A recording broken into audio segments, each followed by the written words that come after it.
오늘 본문은 로마서 12장 1절에서 2절 말씀입니다.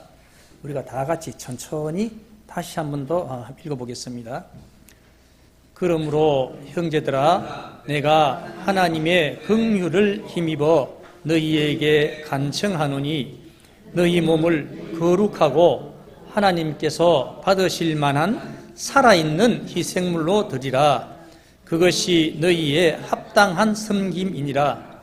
너희는 이 세상에 동화되지 말고 너희 생각을 새롭게 함으로 변화를 받아 하나님의 그 선하시고 받으실 만하며 완전하신 뜻이 무엇인지 검증하도록 하라.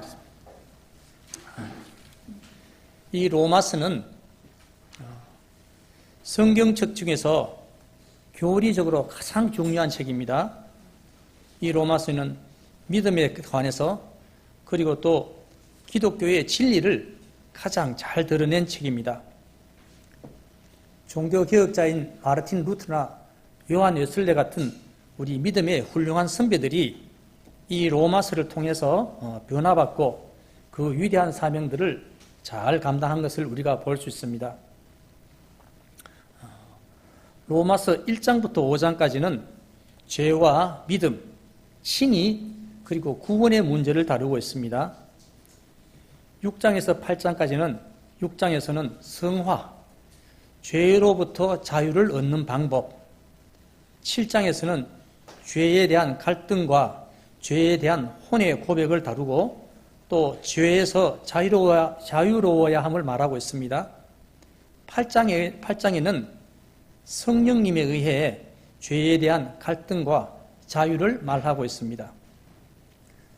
9장부터 11장까지는 이스라엘의 특권과 그들의 실패, 그리고 그들의 복음의 거부, 그리고 이스라엘 회복에 대해서 말씀하고 있습니다.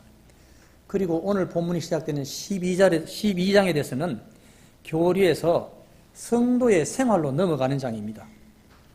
성도의 생활에 관해서 말씀하고 있는 장이 로마서 12장부터입니다. 특히 이 로마서 12장 1절에서 2절 말씀은 성도와 하나님과의 관계에 대해서 설명하고 있습니다. 그럼 본문을 한 절씩 천천히 한번 살펴보도록 하겠습니다.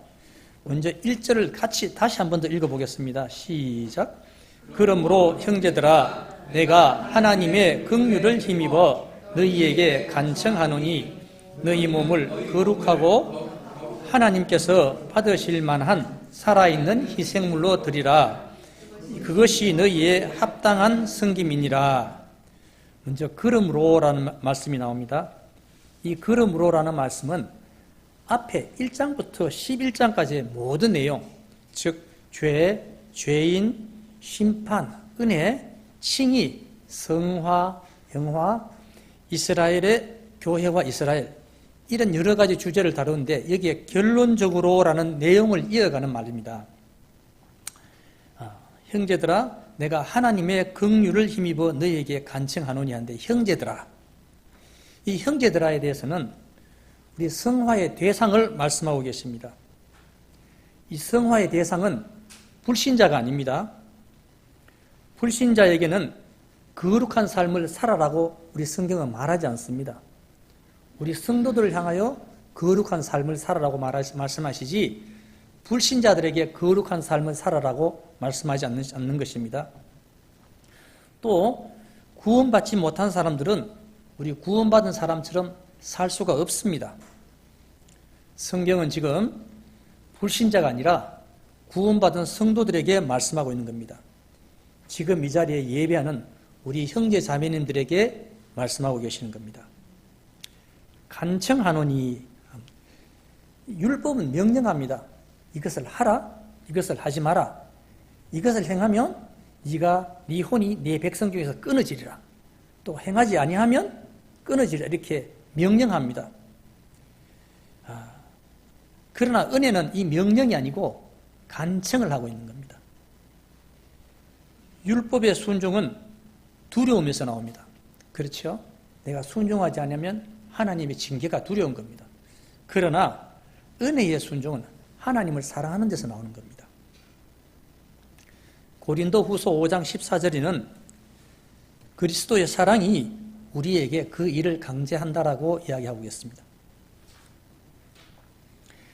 너희는 너희 몸을 거룩하고 하나님께서 받으실 만한 살아있는 희생물로 드리라라고 이야기하시는데, 너희는, 지금 이 너희는 지금 우리 주님께서는 우리 각자 개개인에게 간청하고 계시는 겁니다.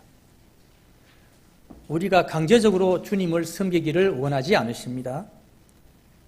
하나님께서는 우리가 믿음으로부터 우러나오는 진심으로 자발적으로 자원하는 마음으로 주님을 섬기기를 원하십니다. 우리가 스스로 원해서 하나님께 예배드리기를 원하시고 하나님께 우리가 드리기를 하나님께서는 원하시는 겁니다. 하나님께서는 지금 우리에게 자발적으로 섬기기를 명령하시는 것이 아니라 간청하고 계시는 겁니다. 그리스도께서 우리를 위해 피 흘려 죽으셨고 대신 죽으신 그 은혜를 힘입어 너희에게 하나님을 섬기라라고 간청하고 계시는 겁니다. 드리다라는 이야기는 주다 또는 선물이라는 뜻을 가지고 있습니다. 로마서 6장 13절에는 보면 내어드리다 라는 뜻도 가지고 있습니다. 이 선물이란 것은 다른 사람에게 값없이 주는 것입니다. 감사하는 마음을 전하기 위해서 또는 사랑을 전하기 위해서 또는 상대방을 생각한다는 것을 전하기 위한 것이기도 합니다. 하나님께서 우리에게 간청하시는 것도 이러한 선물입니다. 성경은 구원받은 성도들을 향하여 주님께 선물을 드리라라고 간청하고 계십니다. 하나님께서는 우리의 선물을 기대하고 계십니다. 이 선물은 교회에 돈을 내거나 무엇을 갖다 바치라는 그런 이야기를 하는 것이 아닙니다. 이것은 종교행위죠. 우리는 주님께 무엇을 선물할 수 있을까요? 우리 주님은 우리에게 무엇을 원하실까요? 이 말씀에서는 너희 몸을 원하시는 겁니다. 고린도전서 6장 19절에서 20절 보면 우리 몸은 성령님의 전이요 주님께서 생명으로 값을 치르고 사신 주님의 소유라고 말하고 계십니다. 하나님께서 원하시는 선물은 나의 몸입니다. 나의 몸. 다른 사람의 몸이 아닙니다. 다른 사람들이 어떠하든지 상관하지 마십시오. 하나님께서 받으시기 원하시는 가장 가치 있는 선물은 바로 여러분의 몸입니다. 우리는 생활 가운데 실패하고 넘어질 때마다 주님께 기억하는 우리의 몸을 드려야 합니다. 우리가 주님께 몸을 드리는 데는 핑계가 있을 수 없습니다. 나는 돈이 없어서, 또 나는 시간이 없어서, 나는 건강이 있지 않아서, 나는 능력이 없어서, 이러한 일들은 핑계가 될 수 없습니다. 우리를 지으신 하나님, 우리의 능력을 아시는 하나님, 우리 자신을 내보다 더 잘 알고 계시는 우리 하나님은 내가 할 수 있는 그대로, 내가 가진 그대로 주님께 드려지기를 원하시는 것입니다. 타인이 아닌 우리 각 개개인이 드려지기를 원하시고 계시는 겁니다. 살아있는 희생물로 드리라. 개역개정에서는 산제물이라고 이야기하고 있습니다. 산제물. 주님께서는 살아있는 희생물을 요구하십니다. 저희는 예전에 개역개정 성경 읽을 때 산제물로 드리라는 이야기가 와닿지가 않았습니다. 산제물. 내가 피를 흘려야 된단 말인가? 어떻게 한단 말인가? 와닿지 않는 내용이었습니다. 그러나 우리 이 성경에서는 살아있는 희생물로 드리라는 이야기입니다. 구약시대의 희생물이나 이교도들의 제물은 제사가 끝나면 죽게 됩니다. 우리 흔히 보면 자동차를 사거나 집을 사거나 하면 이사를 하거나 하면 호사를 지내는 걸 많이 보지요. 거기 있는 돼지머리가 살아있는 돼지머리를 혹시 본 적이 있으신지요? 저는 한 번도 본 적이 없는 것입니다. 그러니까 구약시대나 이교도들의 제물은 죽은 제물입니다. 살아있는 제물이 아닙니다. 그런데 우리 신약시대의 모든 성도는 제사장입니다. 우리 주님께서는 살아있는 희생물을 원하십니다. 즉 우리는 제사장으로 자기 몸, 자기 자신을 드리는 제사장입니다. 그리고 우리 그 희생물 되는 우리는 구약시대의 제물과 달리 살아있습니다. 즉 다시 말하면 죽은 자들로부터 살아난 자들로 드려야 한다는 이야기입니다. 다시 말하면 구원받지 않는 사람들은 살아있는 희생물로 주님께 드려질 수가 없다라는 이야기입니다. 구원받은 자기 자신을 드려야 한다라고 이야기하고 있습니다. 구원받지 않는 사람들은 우리가 예수님을 믿고 주님을 섬기면 이것은 인생을 낭비하는 행동이다라고 생각합니다. 또 헌금하고 성경을 연구하는 것이 시간 낭비다라고 이야기합니다. 또 인생을 제대로 즐길 줄 모른다라고 이야기합니다. 우리가 하나님을 믿으면 우리 인생을 포기해야 된다라고 생각합니다. 그러나 말씀에 비추어 보면 구원받지 않는 사람들의 인생은 살아있는 인생이 아니라 영원한 죽음을 향해 나아가는 인생이라는 것을 알게 됩니다. 하나님께서는 우리 성도 모두가 참된 삶을 살기를 원하십니다. 우리 자신을 하나님께 내어드리면 비로소 참된 삶이 시작됩니다. 더욱 풍성한 생명을 누리게 됩니다. 주님께서는 우리 여러분들이 살기를 원하시는 겁니다. 특히 주님을 위해 살기를 더더욱 원하시고 간청하고 계시는 겁니다. 살아있는 희생물로 드리라 그랬는데 희생은 무엇인가 가치 있는 것을 포기하는 것입니다. 희생물은 한번 드려지면 다시 가져올 수 없습니다. 하나님께서는 시간이 남을 때만 하나님께 잠깐 빌려드리는 우리 인생이 아니라 우리 인생을 주님께서 제어하시도록 주님께 넘기라라고 말씀하십니다. 나보다 나 자신을 더 잘 아시고 인생을 잘 아시는 우리 주님을 믿고 신뢰한다면 우리 주님께 우리 인생을 내어드려야만 하는 것입니다. 거룩하다라는 이야기는 깨끗하다, 구별되었다, 또는 하나님께 드려졌다라는 것입니다. 하나님을 위해 용도가 구별되었다라는 이야기인 것입니다. 하나님께서 받으실 만한, 우리는 우리가 보기 좋은 대로 주님을 섬기는 것이 아닙니다. 하나님이 기뻐 받으실 만하게 섬겨야 합니다. 이 거룩함의 기준이 내가 아니라 하나님이 기준이 되어야 하는 겁니다. 우리가 11조를 드리는 것, 약간의 헌금을 하는 것은 어려운 일이 아닙니다. 교회에 출석하는 것, 그 소리를 높여 찬송하는 것, 지루한 설교를 듣는 것, 소량의 돈을 내는 것, 이런 것들은 어려운 섬김이 아닙니다.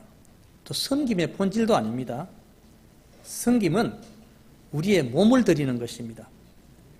하나님께서 받으실 만한 우리의 기준을 내려놓고 하나님의 기준으로 우리 자신을 살아있는, 거룩하고 살아있는 희생물로 드리는 것이, 이것이 참 섬김인 것입니다.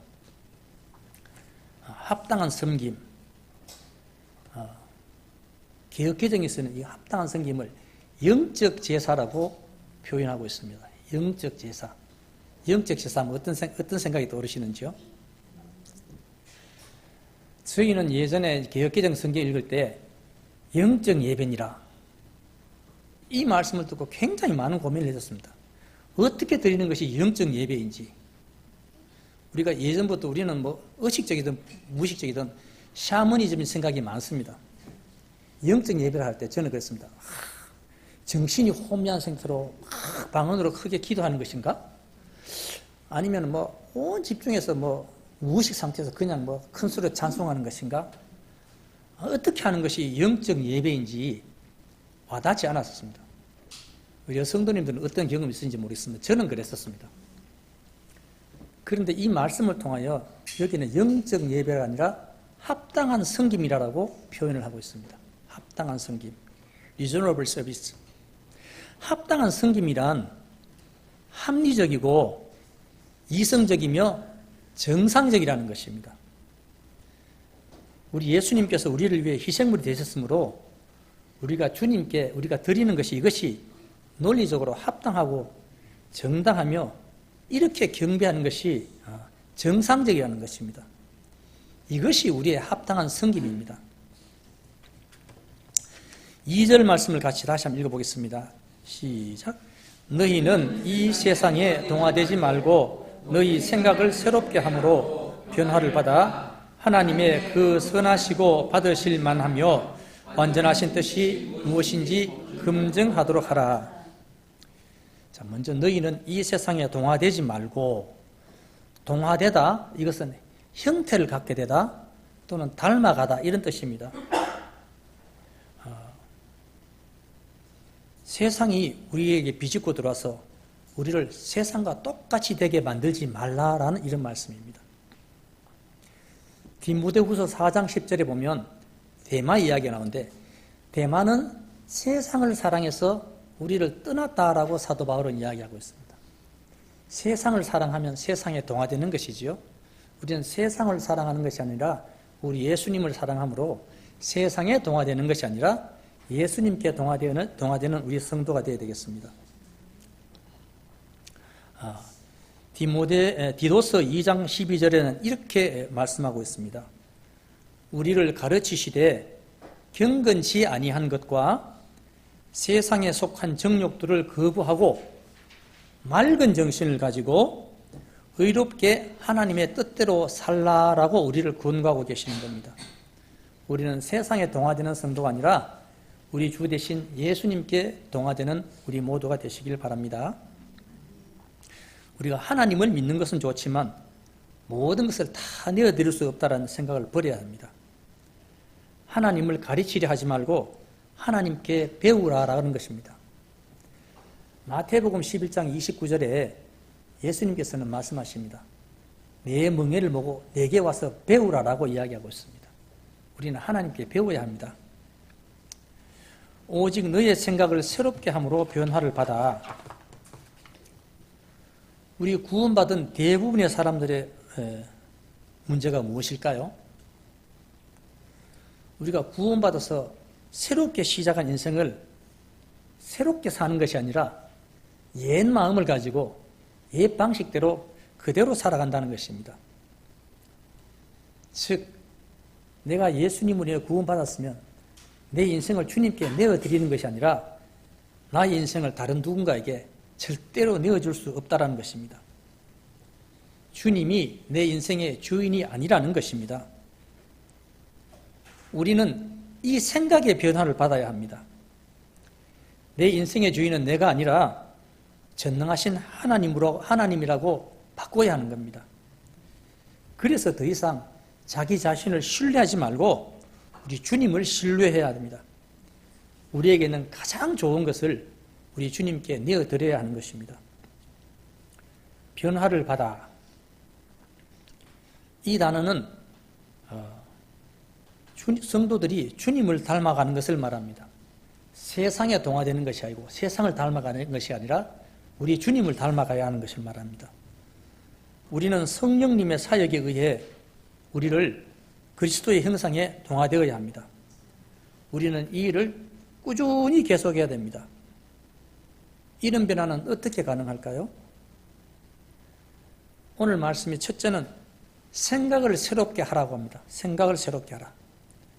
둘째는 우리의 영적, 도덕적 비전과 생각을 하나님의 생각에 일치되게 바꾸라라고 이야기하고 있습니다. 하나님의 생각 자체가 우리 삶에 영향을 미치도록 우리가 어떤 일을 결정할 때에 하나님이라면 이 일을 어떻게 하실까라고 생각해 보는 것입니다. 우리가 하나님의 생각을 알려면 우리가 말씀을 읽고 공부해야 합니다. 이렇게 변화하는 그리스도인들은 항상 하나님의 뜻이 무엇인지, 기뻐하시는 뜻이 무엇인지 검증하려고 노력합니다. 오늘 이 말씀에 있는 검증이라는 단어는 개역개정 성경에서는 분별이라고 표시하고 있습니다. 프로브, 검증하다가 아니라 분별. 우리가 전에 있던 전에 있던 흠정의 성경에는 입증이라고 되어 있습니다. 입증. 그럼 분별과 입증 또는 검증은 어떤 차이가 있을까요? 분별은 타인이 해놓은 것을, 타인이 이루어놓은 것을 내가 옳은지 그런지 판단하는 것입니다. 그렇죠? 근데 입증과 검증은 어떤 것입니까? 내가 일을 행함으로 그것을 증명하는 것입니다. 이런 차이가 있지 않겠습니까? 하나님의 뜻을 검증한다. 이것은 시험에서 찾아내는 것입니다. 우리 하나님 뜻을 하는데 예전에 많이 했죠. 예언기도 받으러 다니고 이런 거. 그런 예언기도로 하나님의 뜻을 구하는 것이 아닙니다. 하나님의 선하시고 받으실 만하며 완전한 뜻이 무엇인지 검증하기 위해서는 오직 우리 자신을 살아있는 희생물로 하나님께 드리는 합당한 섬김을 통해서 가능한 것입니다. 말씀을 맺겠습니다. 로마서 12장 1절의 말씀은 우리가 우리의 온 마음과 혼과 생각과 인생을 드리는 것이 합당하고 합리적이라는 것을 말씀하고 있습니다. 세상적 관점에서 보자면 자신의 모든 것을 전적으로 들여서 주님을 위해 사는 것이 세상이 보기에는 극단적이고 미친 짓일지 모르지만 우리가 하나님으로 예수님으로 말미암아 구원받은 우리 성도들에게는 이것이 전적으로 합당하고 합리적인 섬김이라는 것입니다. 우리는 살아계신 하나님을 믿습니다. 우리에게는 살아계신 주권자가 계십니다. 또 우리에게는 살아있는 말씀이 있습니다. 살아있는 말씀을 읽고 살아가는 우리의 믿음이 있습니다. 하나님의 말씀대로 살고 자신을 온전히 내어드리기 전에는 이것이 무엇인지 이해하지 못할 것입니다. 우리는 하나님의 선하시고 받으실 만하며 완전하신 뜻이 무엇인지 우리의 합당한 섬김을 통하여 이것을 검증해야 합니다. 그러기 위해서는 우리가 이 세상의 생각을 버리고 하나님의 말씀으로 변화받아야 합니다. 우리 자신에 대한 통제권을 주님께 내어드려야 합니다. 이것이 성경에서 말하는 합당하고 이성적이며 합리적인 합당한 섬김인 것입니다. 우리가 얼마 전에 제자도의 삶을 공부할 때 제자는 어떤 사람이라고 했죠? 누가복음 9장 23절에 보면 예수님께서 말씀하시죠. 나를 따라오려거든 제자가 되려거든 자기를 부인하고 자기 십자가를 지고 따르라고 이야기하셨습니다. 자기 십자가를 지는 것이 무엇입니까? 자기 십자가를 지는 것. 한마디로 말하면 우리 인생의 통제권을 주님께 내어드리는 겁니다. 내 생각과 하나님의 생각이 상충될 때에, 부딪힐 때에 내 생각을 따르는 것이 아니라 하나님의 생각에 따르는 것. 내 이익과 하나님의 이익이 부딪힐 때 하나님의 이익 편에 서는 것. 이것이 십자가를 지는 삶이라, 제자들의 삶이라고 이야기하고 있습니다.